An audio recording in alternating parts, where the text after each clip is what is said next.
As 4 melhores ações para investir em 2021. Sobre isso que a gente vai falar no vídeo de hoje, mas só depois da vinheta.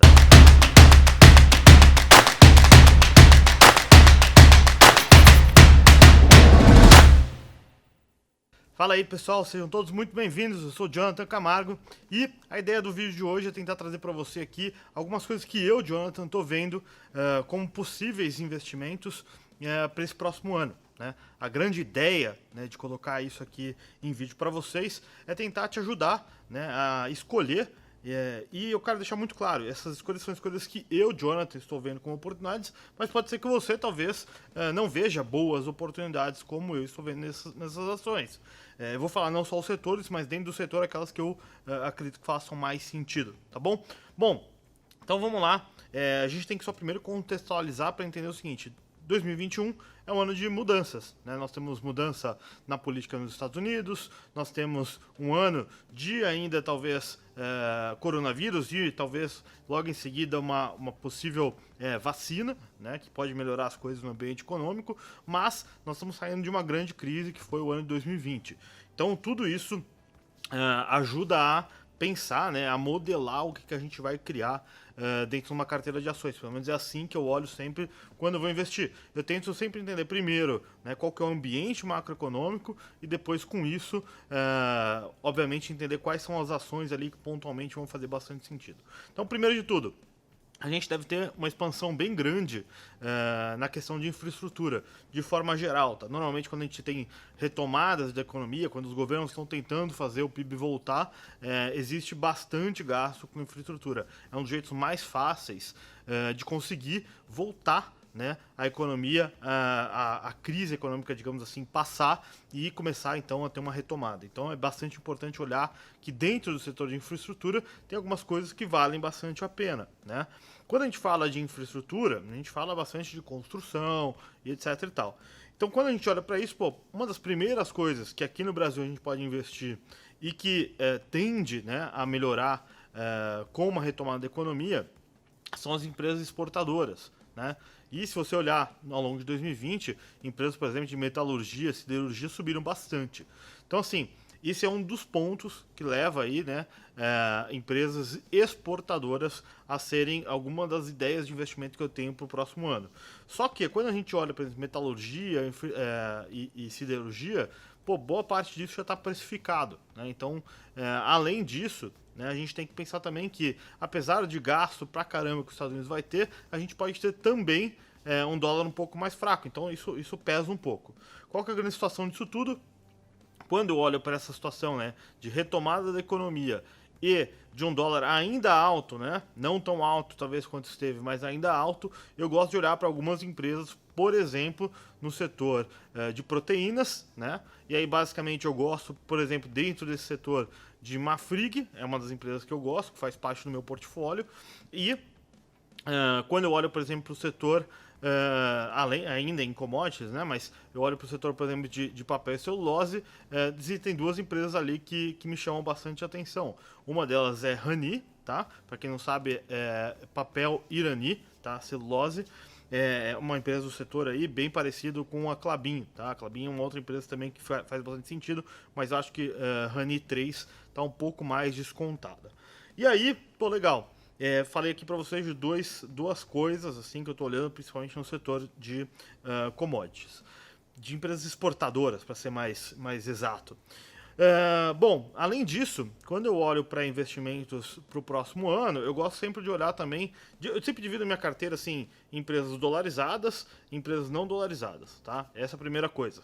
A segunda coisa que eu gosto de olhar é, dentro disso, algumas empresas que têm um grande potencial de crescimento e outras empresas mais estáveis, tá?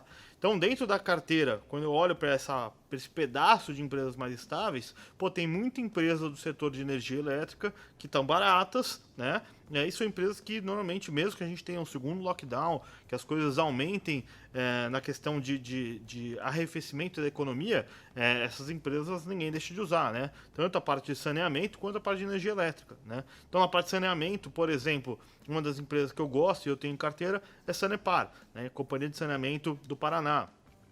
Quando eu olho para energia elétrica, por exemplo, eu gosto, por exemplo, de Eletrobras. Eu acho que existe uma possibilidade de ser privatizada.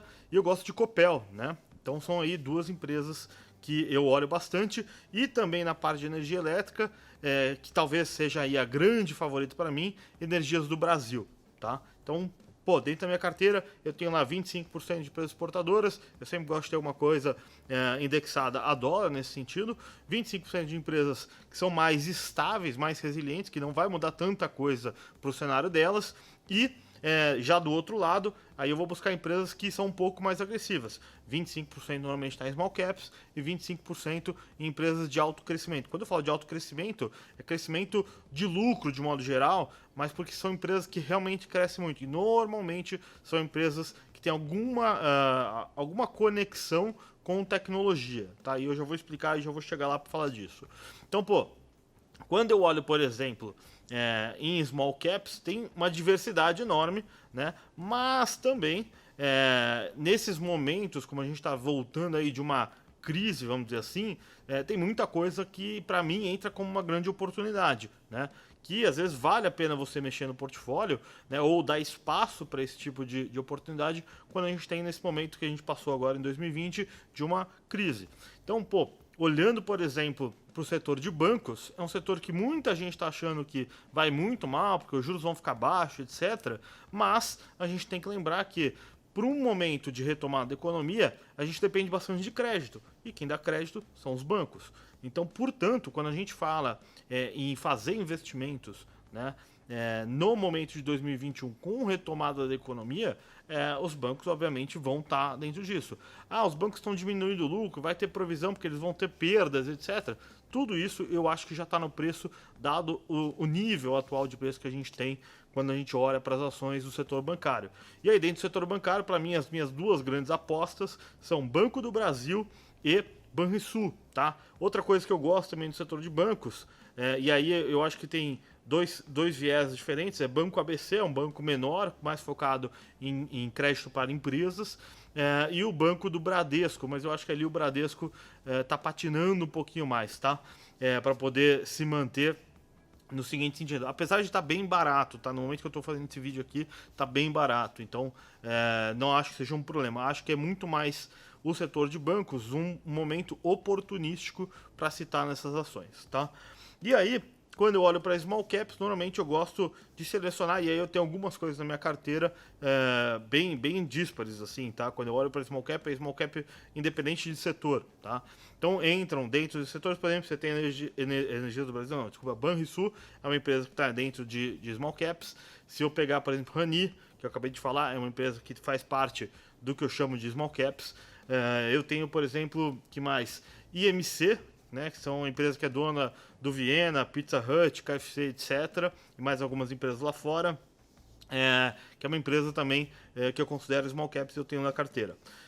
Então, pô, concluí aí 75% da carteira. E aí, quando eu vou para empresas de alto crescimento, normalmente é o que eu gosto de olhar, e aí são empresas que são bastante, como que eu posso dizer, tem muito a ver com a evolução da economia, vamos dizer assim, da nova economia, são empresas mais ligadas à tecnologia. Mas nem sempre são empresas de tecnologia. Se a gente parar para olhar, você vai perceber que elas têm algum viés de tecnologia, mas não necessariamente são empresas de tecnologia puramente, tá? Coisas que eu gosto, que eu tenho na carteira, algumas através de BDR, outras são empresas brasileiras. Então, por exemplo, Magazine Luiza é uma empresa que eu gosto, tem bastante viés de tecnologia, apesar de ser uma empresa de varejo. Outra coisa que eu tenho em carteira que eu gosto bastante, Booking.com. É uma empresa que tem um viés de tecnologia mais focado em turismo, né? Então sempre tem aquela capa como que eu posso dizer, aquela capa de tecnologia que transforma o negócio, que deixa o negócio mais asset light, ou seja, tem menos ativos, né? Não tem imóvel, você tem menos imóvel, ou você tem menos trabalho de pessoas, menos gasto com pessoas e muito mais uma empresa que é muito mais dependente de tecnologia. A grande sacada desse tipo de empresa é a tecnologia que ela tem por trás. Então, voltando lá, Magazine Luiza é uma delas, Booking.com, e aí tem duas coisas que eu gosto bastante na carteira, e aí com bastante foco lá de fora, que é Facebook e Google, tá? São duas empresas que, na minha opinião, assim, eu fiz, inclusive, até mandar um abraço lá pro Thiago Reis. Eu fiz eu fui participar de uma palestra que ele fez e ele deu uma ideia bem legal. Ele falou assim, pô, o que eu investiria nos próximos 10 anos?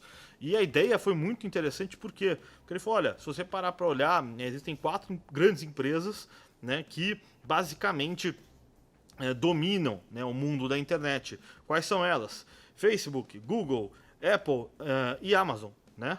E tem muita gente que coloca Netflix ou Microsoft aqui também, mas eu já não considero tanto, apesar delas estarem se modificando para isso. Mas se você olhar para essas 4, qualquer coisa que você queira fazer em vendas na internet, você paga para essas empresas, né? Eu quero vender aplicativo, vou pagar para a Apple. Eu quero vender produtos de forma diversa no mundo todo. A Amazon é muito forte disso. Aqui no Brasil, Magazine Luiza e Mercado Livre são concorrentes de peso. Mas, de modo geral, a Amazon faz isso no mundo todo e faz muito bem. E está entrando aos poucos aqui no Brasil. Facebook e Google, qualquer tipo de publicidade online que você for fazer, você acaba pagando aí um pedágio para eles. Então, essa ideia de investir para 10 anos nessas empresas faz bastante sentido. Então, basicamente, eu fecho os últimos 25% da minha carteira exatamente com essas empresas. Magazine Luiza, Facebook, Google e faltou uma, que é Booking.com. Fechamos todas elas. Então, basicamente, é assim que eu formato a minha carteira, 25% mais ou menos, tá? Eu não fico olhando, subiu um pouco mais, eu vendo. Eu vou fazendo basicamente assim, conforme os aportes vão acontecendo, eu vou olhando aquilo que está muito disparo e vou tentando corrigir essa alocação. Mas basicamente é isso, a minha alocação, do jeito que eu formatei para os próximos 12 meses, e obviamente pode ser que na semana que vem as coisas mudem, algumas dessas empresas disparem, e eu acho que não faça mais sentido manter, mas o jeito, né, a metodologia que eu faço para poder decidir se eu continuo com a empresa ou não, é um tema bastante extenso e acho que vai ficar para um outro vídeo. Pô, espero que vocês tenham gostado. Se vocês gostaram, pô, não esquece de se inscrever aqui no canal, de aproveitar para deixar nos comentários quais outros temas que vocês querem ter aqui. E, obviamente, se inscreve aqui para você poder, deixa um like, se inscreve aqui para a gente poder continuar expandindo isso, né, esse conteúdo para mais pessoas. Então, um abraço para vocês e até o próximo vídeo.